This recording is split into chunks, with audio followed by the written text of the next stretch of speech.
Sometimes the road doesn't just take you where you're going. Sometimes it takes you where you were never meant to be, out on the highway late at night when the world goes quiet and the headlights are the only thing keeping the dark away.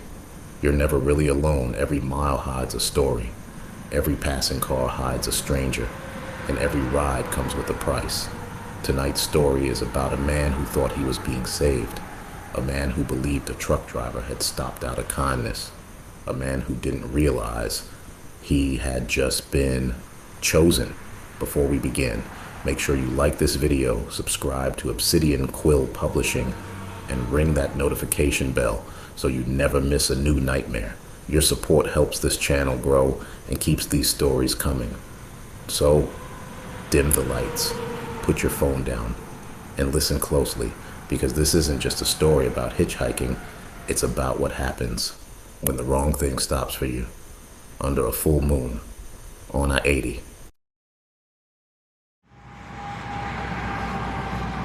The road stretched ahead of me like a dead vein, black asphalt stitched with yellow scars, cutting through the morning sky of Nebraska like something wounded and forgotten. I walked the shoulder alone. For hours I checked my watch, it was after 6. No houses, no lights, no sounds but my boots, and the distant whisper of wind through dry grass. A crooked highway sign told me I was on I-80 near Lincoln. It didn't feel like anywhere near civilization. The brisk spring air felt wrong, not cold, not warm, just empty, like the world was holding its breath. My car had gotten repossessed, and I was evicted from my cramped apartment. Not having a job will do that. I admit work had been scarce in Lincoln, so it was time to move on while the weather was in my favor. I'd made it to a truck stop somehow. Ate a lukewarm burger, drank burnt coffee, pretended I was safe. Then I walked back toward the sunset like some old Western hero that had saved a town from rustlers. Colorado was supposed to be my escape. Work, money. That was a story I told myself. Ranch hands wanted free room and board, 3 square meals, and $900 a week apply in person. I looked at the ad clipping that I kept in my pocket about the job, and that kept me moving. I just put my thumb out. Every set of headlights felt like judgment. Most passed. Some slowed, then changed their minds. Some were kind enough to pick me up. That's how I wound up at the truck stop. Now I was beginning to think that I used up the last bit of kindness humanity had to offer. When I noticed the quiet sounds of the evening insect, owls and distant traffic, I slowed down to listen and take it all in. That's when I heard it, a low distant rumble. Not thunder, not wind, an engine. Coming fast, too fast. The sound swelled behind me, vibrating in my ribs, rattling my teeth. Headlights burst through the setting sun and the velvet sky, blinding white like eyes snapping open. The truck didn't slow right away. It closed the distance. Fast. Too fast. For half a second, I thought it wasn't going to stop. I thought it was going to crush me. Then, air brakes screamed, metal shrieked, the ground trembled. The truck lurched and skidded to a halt inches from where I stood. Heat rolled off the engine. Diesel fumes burned my nose. I couldn't see the driver at first, just darkness behind tinted glass. Silence settled again. Heavy. Watching. Waiting. My thumb was still up. My arm had gone numb. Somewhere deep inside me, a voice whispered, "Don't get in." The passenger side door creaked open. Slowly. The driver didn't look like what I expected. No scars, no rough edges, no wild eyes. Just a thin, mild-mannered man in wire-frame glasses, a kind of Clark Kent type, and a faded flannel shirt. Clean hands, soft voice. He looked like someone's high school science teacher.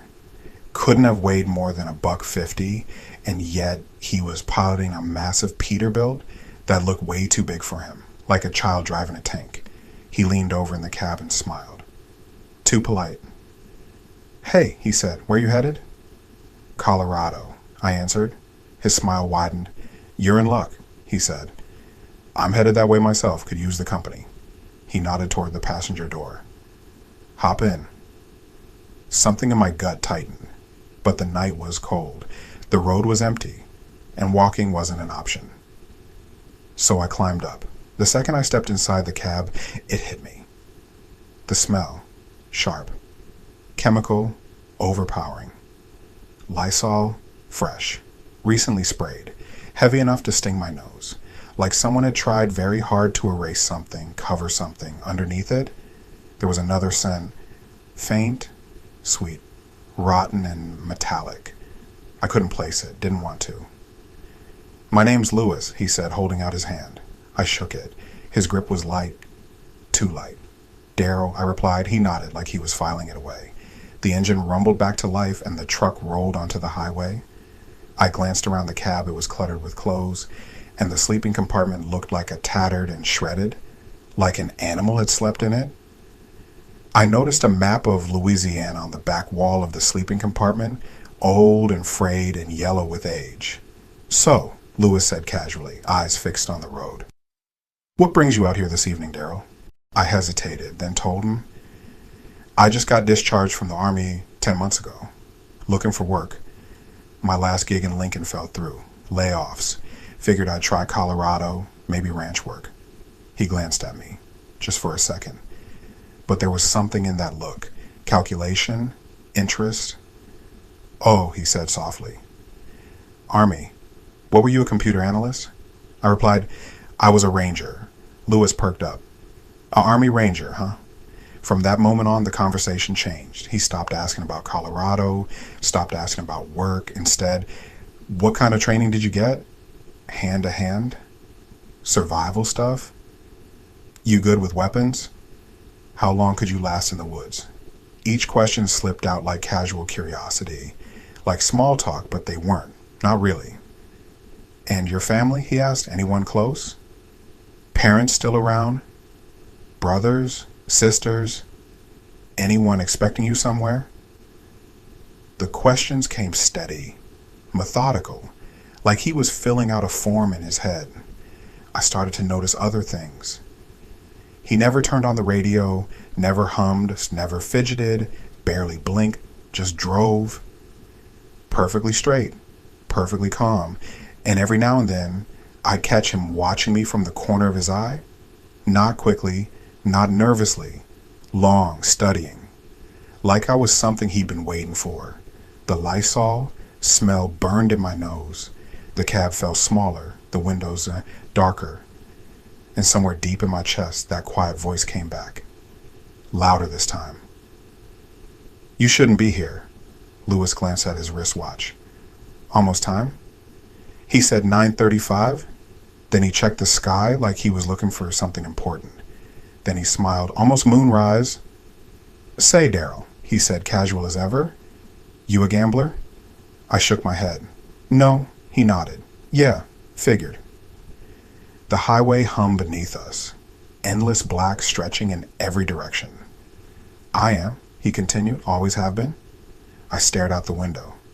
"In fact," he said, "I won this rig on a bet." That got my attention. "Won it how?" He tapped the steering wheel, betting the owner I could do something he couldn't. I smirked. "Arm wrestling?" For a moment he laughed, hard, loud, too loud. Then it died in his throat, instantly, like someone had cut the sound. The smile stayed, but it wasn't friendly anymore. "No," he said softly. Without warning, he eased off the gas. The engine dropped. Air brakes sighed. The truck drifted onto the shoulder and rolled to a stop. Gravel crunched under the tires. Nothing around us, no exits, no lights, just open land and darkness and distant houses and farms. My stomach tightened. "Lewis, what are you doing?" I asked. He put the truck in park. Then he turned toward me, slowly, his breathing becoming shallow. "I bet him," he said, "that in a game of survival between man and beast, I would bet on the beast. Although man can be taught to kill and hunt, the beast is superior. What do you think?" His eyes reflected the dashboard light strangely now. Too bright. Too sharp. "You see, Daryl, in a few moments I'm going to change into a werewolf and I'm going to kill you unless you can survive the hunt. If you do, you go free." His eyes took on a yellow glow as he stared up at the moon. He reached up and removed his glasses and placed them on the dashboard. His hands were steady. That scared me more than if they'd been shaking. "See that, Daryl?" he said, pointing toward the full moon. He said it like he was telling me the weather. No drama, no flair, just truth. I stared at him. I read articles in magazines about people who thought they were werewolves, but it was a personality thing. I was hoping Lewis was one of those types. Secretly, I hoped he was joking. I waited for the punchline. It never came. Instead, his pupils stretched. Dark, wide, swallowing the whites of his eyes. "This is going to be a good hunt, Mwaring?" He said, his voice grew deep and raspy. "A soldier. Strong, deadly." My pulse thundered. The Lysol scent suddenly made sense. It was covering. Hiding what he really was, masking the scent of blood from his last kill, the coppery scent filled the air. Lewis turned and looked at me. Really looked at me. "Lewis," I whispered. He didn't answer. His hands tightened around the steering wheel, knuckles whitening, veins bulging, then his whole body shuddered, twice. Hard, like he'd been hit with a seizure. The truck rocked slightly as he began to shake, violently, uncontrollably. His head snapped forward and back. His shoulders jerked. His jaw clenched so tight I heard his teeth grind. Then his skin moved, not twitched, not trembled, rippled, like something was crawling underneath it, trying to claw its way out. Waves rolled across his arms, across his neck, across his face. His flannel shirt stretched, fabric pulling tight over swelling muscle. Threads popped one by one. Snap, snap, snap. Lewis let out a strangled screaming sound. Half gasp, half growl. Then the bones started breaking. Sharp, wet cracks filled the cab, like branches snapping in a storm. His fingers bent backward, too far, too fast. I watched in horror as each one popped and realigned, thickening, stretching, reshaping into clawed digits. His wrists twisted, his forearms lengthened, muscle bulged and knotted beneath splitting skin. Blood seeped through tiny ruptures, dark, thick, hot. His spine arched violently. Crack, crack, crack, vertebrae rearranged themselves, pushing his back into a hunch. His seat creaked under the sudden weight. Then the fur came. It burst through his pores in coarse black clumps. First on his arms, then his neck, then his face, spreading like wildfire, swallowing his human skin. His jaw began to stretch. I heard it before I saw it. A sickening, tearing sound. Skin splitting at the corners of his mouth, bone grinding. His lips peeled back as his skull reshaped itself. His teeth pushed outward, one by one, lengthening, sharpening, becoming fangs, ivory and yellow daggers slick with blood and saliva. His nose flattened, muzzle forming. His ears crawled upward, tearing free from his scalp and reshaping into pointed, twitching things. Lewis screamed, but it didn't stay a scream. It warped, deepened, fractured, until it became a guttural howl that rattled the windows. The cab filled with the smell of blood, fur, and something ancient, predatory. I didn't think. I didn't hesitate. I threw the door open and hurled myself out of the cab. Night air smashed into me. Gravel tore at my hands and knees as I hit the ground and rolled. Behind me, a piercing howl exploded into the night. So loud it felt like it punched straight through my chest. It was followed by a roar, feral, primal, and savage. The sound of something that had never been meant to exist. I scrambled to my feet and looked up. The full moon hung overhead, huge, white, unblinking, watching. For half a second, my brain tried to make sense of what I'd seen. It failed. Then instinct took over. I ran, boots pounding asphalt, lungs burning, heart hammering like it wanted out. I tore down the empty highway like the devil himself was on my heels. Maybe he was. I dared to glance back. The cab door slammed open. Metal rang out in the silence. And then it stepped out of the cab. 6.5 feet tall, hunched, broad, wrapped in thick black fur that drank in the moonlight, fangs gleaming and wet, Yellow eyes burned with recognition, with memory, with hunger. It was still wearing Lewis's clothes, what was left of them. The flannel hung in shredded ribbons across its chest, jeans split along massive thighs, barely clinging to its legs, like a mockery of the man he used to be. It tilted its head, sniffed, locked onto me, and smiled, with too many teeth. Then it dropped to all fours and charged. The thing didn't roar again. It didn't need to. The sound of its claws hitting pavement was enough. Each claw like a hammer on stone. Too fast, too close. I ran harder. My lungs burned. My vision tunneled. The empty highway blurred into streaks of black and yellow beneath my feet. I veered off the road straight into the darkness.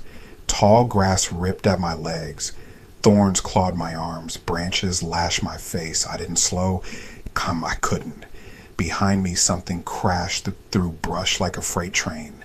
I felt it before I heard it. A rush of air, a sudden pressure, then pain exploded across my back. White hot, blinding, like someone had dragged knives down my spine. I screamed as claws ripped through my sweater and skin, shredding fabric and flesh in one brutal swipe. Warm blood soaked my shirt. My legs buckled. I almost went down. Almost died. Instinct took over. It swung my backpack backward with everything I had. It slammed into something solid. Hard. There was a snarl. A startled roar. The sound of surprise. The sound of anger. It stumbled, just for a second. That was all I needed. You and I ran. Blind, dusty, panicked, bleeding. I crashed off the road and into the weeds. Branches tore at my face. Thorns ripped my arms. Bramble wrapped around my legs like hands trying to drag me back. I burst through a wall of bushes and stumbled into a shallow ditch. Cold mud swallowed my boots. I slipped, went down. Hands sank into slime. I quickly scrambled up, kept moving. That's when I saw it. A concrete circle, half buried, cracked, rotting. A drainage pipe, sewage runoff from the highway. Wide enough for a man, dark enough to hide a body. Black inside. Breathing out a smell like death. Rot, waste, stagnant water, decay. A nightmare, and my only chance. I dove. Hands scraped across slick concrete. Skin peeled as my shoulder smashed into the rim. Pain shot through me. I bit down on a scream, dragged myself inside. The stench hit instantly. So thick it felt solid.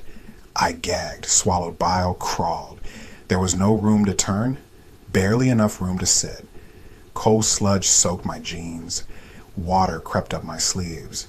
Something alive brushed my fingers. I froze, then forced myself deeper. Anything was better than outside. Then silence, heavy, intentional. Then slow footsteps, measured, patient, circling, sniffing. Breathing close, too close. My heart slammed so hard I thought it would give me away. Don't breathe, don't move. A massive shadow passed over the entrance. The moon disappeared. Claws scraped concrete. The sound was like metal on stone.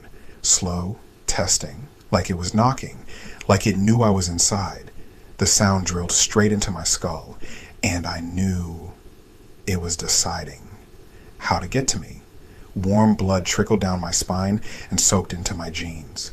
I was running out of time, slowly, quietly.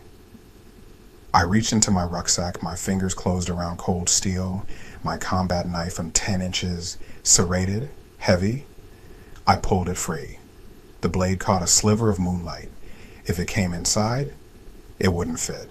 Its shoulders were too wide, its arms too long, and here it couldn't charge, couldn't leap, couldn't tear me apart in one motion.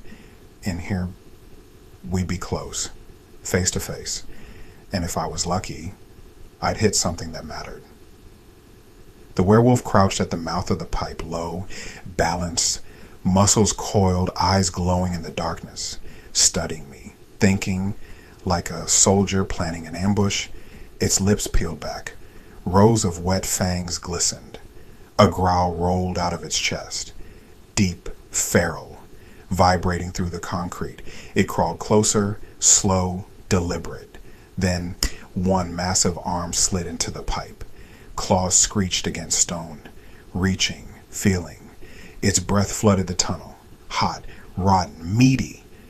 I pressed myself backwards, spine grinding against concrete, heart hammering like a war drum.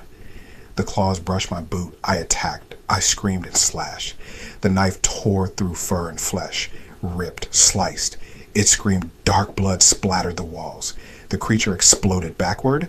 A howl tore out of its throat, so loud it rattled the pipe. But it wasn't pain, it was fury, rage, pure hatred. It paced, snarling, slamming its fists into the dirt. Then it retreated, heavy footsteps. Crunch, crunch, moving away. My hands shook, my chest heaved. Maybe I'd scared it off. Then silence. No breathing, no movement. Nothing. Wrong, too wrong. My ears strained, every nerve screamed. Then I heard it. Far behind me, metal screaming, twisting, bending. A deep grinding echoed through the tunnel, like something tearing the world apart. 75 feet back, the other end. It wasn't leaving. It had circled around, found another way in. It was trapping me, coming from behind, cutting off my escape. My stomach turned to ice. No, no, no. I spun and crawled, hands slipping in filth, knees scraping concrete. Knife clenched in my fist. The sound got louder, closer. The pipe vibrated, dust fell. It was forcing its way in, tearing the entrance apart. I burst out of the pipe and collapsed into open air. Cold wind. Freedom. For half a second. Then I saw it. A shape in the distance. A shack, broken, leaning, abandoned, rotting. My last chance. I ran, blood-soaked, half-blind, screaming inside my head. Behind me, something howled from deep in the drainage tunnel. The sound was behind me, near the ditch, near the pipe. Near where I'd almost died. That meant only one thing. It had gone the wrong way. It would have to double back. That bought me time. Not much, but enough. I pushed harder. My lungs felt like they were tearing apart. My legs burned. Blood soaked my shirt and ran cold down my spine. The shack was right there.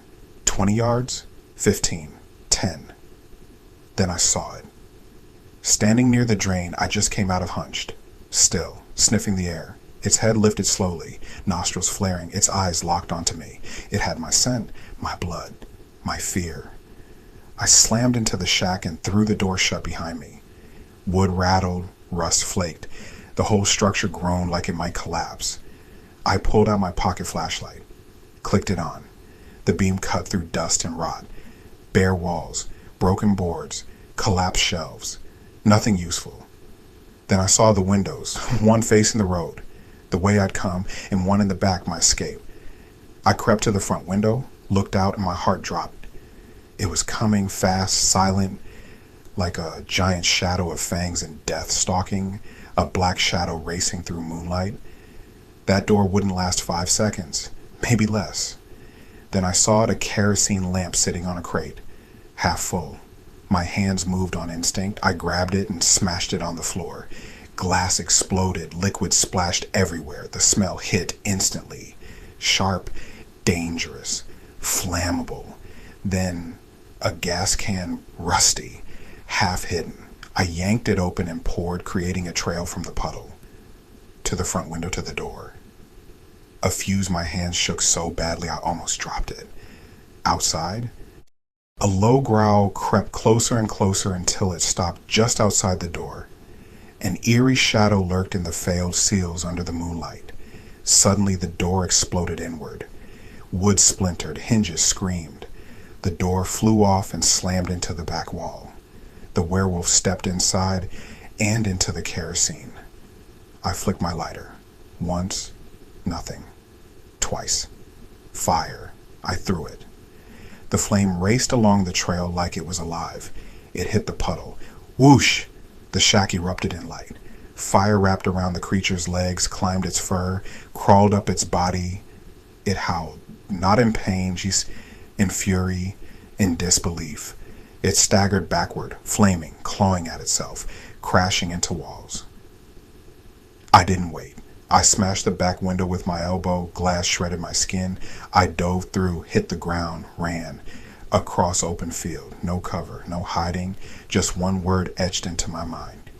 Run. I glanced back once, just once. The werewolf was rolling in the dirt, beating at the flames. Smoke pouring off its body was burned. I hoped it was wounded. I prayed it was, but it was still scathed, but still alive and still moving. Albeit slower, it was still moving. And I knew this wasn't over. I reached the tree line just as the wind shifted and the smell hit me. Burnt fur, burnt flesh, burnt skin, thick, greasy, sickening. It crawled into my nose and coated my lungs. The werewolf was hurt. And now? He was furious. His roar filled the night with rage and terror. Then I heard it. Water. A low, steady rush. Somewhere ahead, a river. It was close to the Platte. So close I could almost feel the dampness in the air. Hope sparked in my chest. If I could reach it, maybe I could lose him. The grass ahead grew taller, wilder, untouched, and buried inside it. A fence. Rusty barbed wire, half swallowed by weeds and vines, waiting to tear me apart. I dropped low and slid toward it. Moonlight glinted off hooked metal. I twisted sideways and wriggled through. Barbs kissed my skin, tugged, ripped, burned. I bit down on a cry. Pain meant nothing. Not compared to what was coming. I was through. On the other side, I ripped off my sweater. It was soaked with blood, sweat, fear, scent, everything it would follow. I hurled it in the opposite direction. It landed a few yards down. From the fence in the tall grass, I let it disappear into the brush. A sacrifice. And I offered a small prayer. Please take that, not me. Then I ran, t-shirt, bare arms. Cold air. Branches ripped at me, thorns carved into my skin. Leaves slapped my face. The forest closed in, wrapped around me, swallowed me whole. And through it all, the water grew louder. A constant whisper, then a roar. Behind me, a howl exploded. Rage, pain, metal screamed as it hit the fence. The sound of an animal caught in a snare, the frustration of metal cutting into it and the pain it felt as its irritation continued the more it struggled. I heard the sound of posts as they snapped, then crashing, heavy, fast. It was through, the growls followed, it was back on my trail, the sweater didn't distract it. It was locked onto my scent, not just following it, obsessed with it. Every drop of my blood was a signal flare in the dark, dragging it closer. Anger drove it, pain fueled it, but underneath both was something feral, something that didn't know mercy. It didn't want to catch me, it wanted to erase me, to tear me apart and make sure nothing of me was left behind. It was limping, one leg twisted, burned, damaged, but it didn't matter. Pain meant nothing to it. Wounds meant nothing. Rage carried it forward, and even hurt, even burning, even bleeding. It was still gaining on me. I pushed toward the sound of the river, toward wet earth, toward mud, toward hope. I skidded to a stop at the edge of the cliff. No more ground, no more trees, just open air. Below me, the river rushed through darkness, 6, maybe 7 feet down, maybe more. I couldn't tell. Moonlight barely touched it. It could have been shallow. It could have been a grave. I couldn't risk jumping. Behind me, branches snapped. Leaves exploded. A growl rolled through the trees. Close. Too close. It was coming. I dropped to my stomach and slid forward. Slow, careful. Every movement felt like thunder in my ears. I dug my knife into the dirt, used it like an anchor. My fingers burned, my arms shook. I eased my legs over the edge backwards, blind, searching. My boots found something. Roots, thick, exposed, and twisted out of the cliff face. I wrapped my feet around them and held on. Hung there, half over nothing, half alive. My back screamed. Blood ran down my sides. Then I heard it, right above me. Breathing, sniffing, growling. It had reached the ledge. Heavy footsteps crunched inches from my hands. The smell hit next. Burnt fur, scorched flesh, singed sinew, rot and smoke and death. It crouched, dropped to all fours, snuffling, searching, trying to read the ground, trying to find me. I froze, didn't blink. Didn't breathe. Its claws scraped stone above my head. Its nose dragged through dirt. It circled, confused. Then it grumbled, low, annoyed. It stepped closer to the edge, peered down. Its head appeared, then its shoulders. Its massive snout hung in front of my face, an arm's length away, so close I could see scorch marks in its fur, so close I could smell blood in its mouth, so close I could feel its breath on my skin. It sniffed. Once. Twice. Trying to decide if I jumped. Trying to decide if I was dead, or maybe it picked up my scent in the damp earth. I tightened my grip on the knife. My hands stopped shaking. Every muscle tensed. I drove the blade upward. Hard. Deep. Straight into its exposed neck. Steel punched through fur, through muscle, through something wet and vital. The werewolf screamed. Not a howl, not a roar. A raw, choking, broken sound of shock and rage. Black blood poured down my arm. It reared back, claws flailing, lost its balance, slipped, and fell away from me. Into the dark, into the river, I watched as its arms flailed wildly. Claws slashing at empty water, grabbing at nothing. The current caught it, pulled, dragged, twisted, then it went under. Its glowing eyes vanished beneath the surface. Its roars echoed once, twice, then dissolved into the night, swallowed by rushing water, gone. For now, I didn't celebrate. I didn't relax. I made a decision right there on that cliff. If it could find its way back to the truck, then so could I. The river was carrying it east, away from me. My only chance was to put as much distance between us as possible. I pulled myself up onto the ledge. Every muscle screamed. My hands slipped on wet stone. My wounds burned like fire.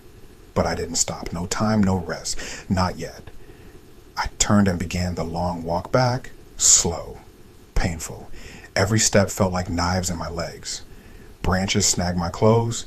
Roots tried to trip me. The forest watched me go, silent. Maybe a little too silent. After what felt like hours, the trees finally thinned. I stepped out of the woods and froze. The highway lay ahead, empty, dead, and there, about a quarter mile away, was the truck. I came out of the woods like something that shouldn't still be alive. Slow, staggering, half broken. Every step sent fire through my back. Blood soaked my shirt and glued the fabric to my skin. My legs felt hollow, like they might fold at any moment. I barely noticed I was still holding my knife. My fingers were locked around the handle, white-knuckled, numb. My backpack dragged against my side, strap half torn. The truck was slowly getting bigger with each step I took closer to it. The truck, the thing that was used to bring me out here, was going to be the thing that gets me out. Lewis's truck, dark, silent, waiting, like it was watching me. The woods behind me were quiet, too quiet, no wind, no insects, no movement. I kept expecting to hear breathing, to see eyes. Nothing. When I reached the rig, my hands were shaking so badly I had to steady myself against the door. Cold metal. Real. I wrapped my fingers around the handle. The door creaked open. Then, whoop!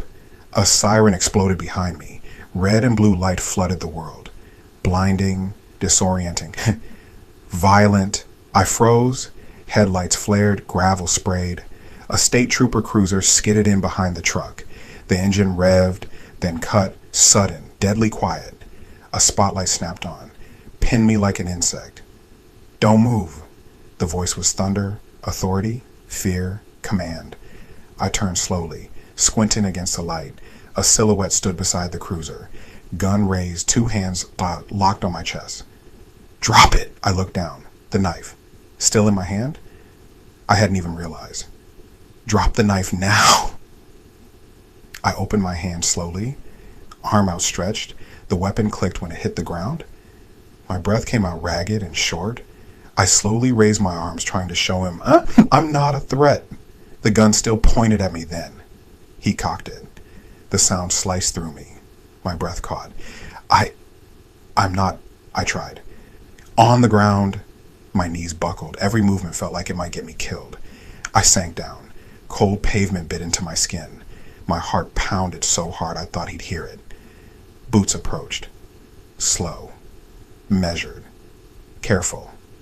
Like he was approaching a bomb. A flashlight swept over me. My face, my clothes, my wounds, my bag. "Stay right there," he said quietly. But his voice wasn't calm. It was tight, nervous, uncertain. The trooper lowered his gun just a little. Not enough to trust me. Enough to listen. He studied my face, my hands, my wounds. Then he asked quietly, "Where's the driver of this truck?" I swallowed. My throat felt dry.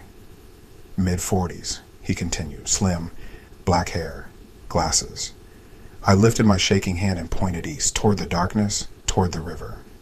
He went that way," I said. "The current took him." The trooper frowned. "Took who?" "Him," I whispered. "Lewis." He stared at me, then glanced at my back, at the torn flesh, the blood, the claw marks. "Those wounds," he said slowly. "He did that to you?" I nodded. "He isn't human." Silence. The trooper's jaw tightened. He looked away for a moment, toward the truck, toward the woods, then back at me. "I've been tracking this rig for almost a year," he said quietly. My heart skipped. "Disappearances," he continued. "Hitchhikers, runaways, truck stops." His voice hardened. "Bodies found miles apart, mutilated, torn open." He swallowed. "One woman was caught on camera getting into this truck." My stomach twisted. "We found her 2 days later," he went on. "Half-eaten, limbs missing." His words hit me like fists. Cold, heavy, final. That was me. That was what Lewis had planned. That was my future. If I hadn't run, if I hadn't fought, if I hadn't been lucky. My knees weakened. The trooper caught my arm. "Easy," he said. "You're safe now." He helped me to my feet. "Let's get you medical help," he added. "You've lost a lot of blood." I nodded. Relief tried to creep in. For half a second, I believed him. Then a howl tore through the night, long broken, full of rage. So close it felt like it vibrated in my bones. We both froze. Slowly. We turned. And there it was, standing between us and the cruiser tall. Burned, bleeding, fur scorched black. One arm singed and still smoldering and bleeding, but still moving, still alive. Its eyes glowed red in the flashing lights. Its fangs dripped with saliva and blood. Smoke drifted from its wounds. The cut in its neck was still visible, still wet. But it was closing before my eyes, healing. It smiled at us and something inside me broke. Because I knew we weren't walking away from this. The trooper stared at it, frozen. His lips moved. "Holy Mother Mary." The words barely left his mouth. The werewolf roared. Not a sound, a force. The air itself seemed to explode outward. It slammed into us and knocked us both back a step. Before I could even breathe, he recovered. Training kicked in. He drew his revolver in one smooth motion. Bang, bang, bang. Muzzle flashes tore through the dark. "Get in the semi," he screamed. "Go." I didn't argue. I didn't think. I ran as bullets slammed into the creature's chest and shoulders. With wet thuds, I heard them hit, saw sparks of impact. I scrambled into the cab. My hands were shaking. I flipped switches, hit the ignition. The engine coughed, then roared to life. Behind me, the trooper speed-loaded another 6 rounds. Metal clicked, fast, desperate. He kept firing, emptying the gun, every shot a prayer because it didn't slow. It didn't scream, it didn't fall. 1 second it was in front of the cruiser, the next it was on him, a black blur, a wall of fur and claws. It slammed into his body and drove him to the ground. He screamed, once.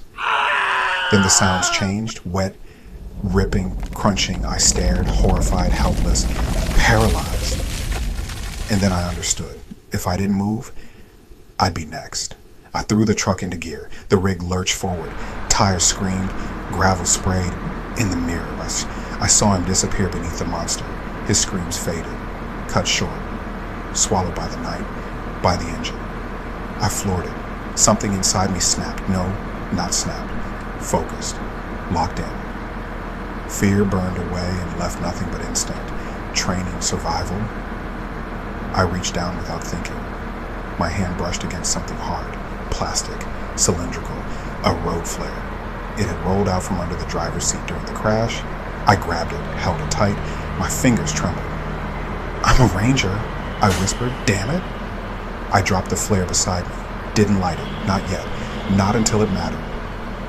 Then I yanked the steering wheel. Hard. The massive rig screamed, tires shrieked, metal groaned, the semi fishtailed wildly, sliding across empty asphalt in a brutal, near 360 spin. For a split second I thought it was going to tip, that I was done. But I fought it, forced it back, straightened it, lined it up, pointed it down the road. At him, the highway was empty, no cars, no lights, no witnesses, just me and the monster. It was still on top of the trooper, still tearing, still feeding, still lost in blood and rage. Then it looked up, our eyes met, its mouth was red, its teeth were black with gore. And for the first time, I saw hesitation. I floored it. The engine roared like a wounded animal. The semi surged forward like a runaway train. It tried to move, too late. Wham! A thunderous, bone-shaking impact. Not a crash. A stop, like hitting a concrete wall. The hood buckled. The windshield spiderwebbed. My body slammed forward. Pain exploded through my chest. I barely stayed conscious. Its claws dug into the hood. Metal screamed as they pierced steel. It hauled itself upward, inch by inch, snarling, bleeding, unstoppable. Hot breath fogged the glass. Fangs bared at me, like it was promising me it was coming inside. No, I breathed. I twisted the wheel, hard, drove off the road, straight into the trees. Branches exploded, saplings snapped, the rig plowed into the forest like a battering ram. It clung to the hood, shrieking. I stomped the gas. The engine wailed, the speedometer climbed, the world blurred. Then a massive tree burst out of the darkness. Dead ahead. The world detonated, steel folded, glass burst. My head slammed into the dash. Stars exploded in my vision. Everything went white, then black. Then I came back dazed, ringing, blood in my mouth, smoke drifting through shattered glass. Ahead of me, the werewolf was pinned, crushed between twisted steel and splintered wood, wrapped, trapped, howling, broken, limbs bent wrong, fur matted with blood, still twitching, still alive. Then I smelled it, gas, sharp, heavy, spreading, fuel poured from beneath the hood, pooling on the forest floor, running toward me, toward the wreck, toward everything.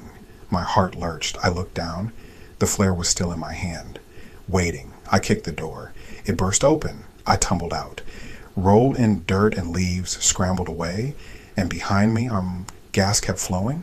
The gasoline spread beneath the wreck like a living thing, crawling like a fuse, waiting for fire.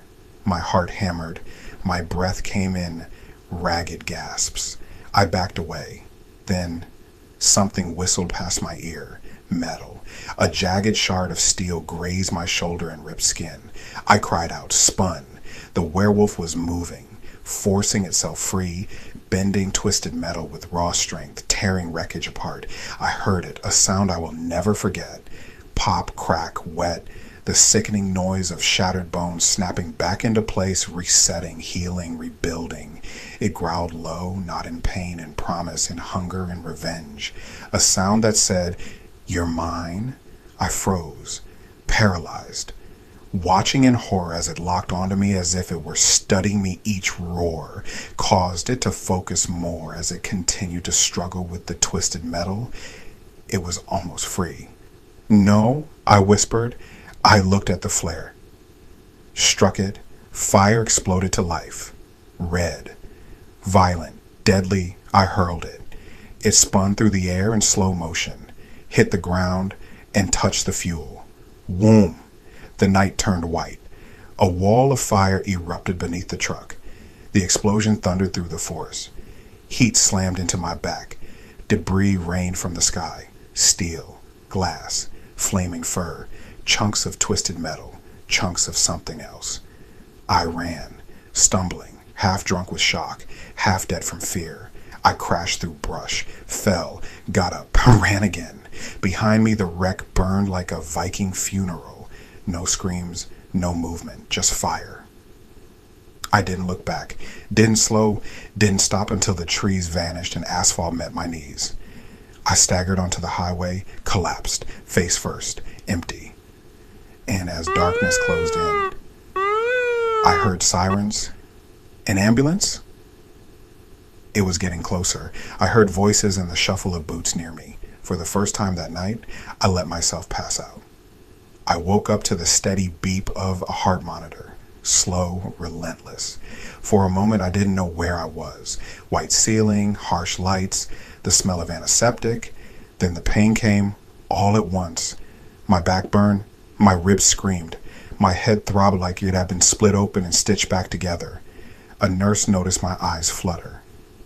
"Easy," she said softly. "You're in North Platte General. You're safe." Safe. The word felt strange. My arms were wrapped in thick bandages. IV lines ran into my veins. Antibiotics, painkillers, fluids, holding me together, keeping me alive. They told me I'd been unconscious for nearly 2 days, that I'd lost a lot of blood, that I was lucky to be here. The police came later, 2 detectives, calm, professional, careful. They sat at the foot of my bed with notebooks in their hands. "Tell us what happened, Daryl." So I told them everything: the highway, the truck, Lewis, the change, the fire, the river, the crash, the explosion, the trooper. All of it. They wrote every word down, didn't interrupt, didn't mock me. When I finished, they read it back, slowly, precisely, like a statement. Then one of them closed his notebook. "Mr. Harris," he said gently, "we're going to investigate the scene." He hesitated. "But some of what you're describing doesn't line up with anything we've ever seen." I knew what he meant: werewolves, monsters, things that didn't fit reports. They thanked me, told me to rest, promised. They'd follow up, then they left. I lay there staring at the ceiling, listening to the machine breathe for me, trying to convince myself it was over, that Lewis was gone. That fire ended everything. That nightmares burned. I almost believed it. Then the nurse came in smiling. "You've got visitors," she said. "Well, sort of." She wheeled in a massive bouquet of flowers, roses, lilies, perfect, too perfect. "I think you've got a secret admirer," she joked. My stomach tightened. She set them down and left. I stared at them for a long time, didn't touch them, didn't smile. Something felt wrong. Then I saw the card. Small, white wine, tucked between the stems. With shaking fingers, I pulled it free. Opened it, 3 lines, neat, careful, familiar. "Hey, Daryl, you won the bet. Get well soon. P.S. Next time, double or nothing." L. The room went cold. My heart dropped. My hands began to shake.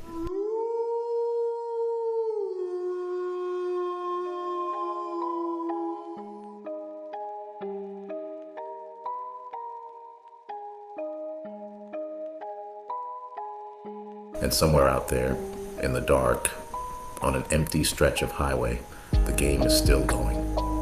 If you enjoyed this story, make sure you like this video, subscribe to the channel, and hit that notification bell so you never miss a new nightmare. And from the bottom of my heart, thank you. We just hit 200 subscribers, and I truly appreciate every single one of you. Your support, your comments, your shares. That's what keeps this channel growing. And we're just getting started. If you're looking for more of my stories, check out my books, The Hunt for Dogman, Part 1 and Part 2, and Blood in Brooklyn. They're available now in audiobook, and they've been highly recommended by listeners and readers, so definitely check them out. Also, don't forget to visit my new channel, Red Flag Stories, real-life relationship stories, warning signs, and hard lessons, told the Obsidian Quill way. Links are in the description. Until next time, stay safe on the road. Watch the shadows. And remember, not every ride is meant to be taken. This is Obsidian Quill Publishing Nightmares, signing off.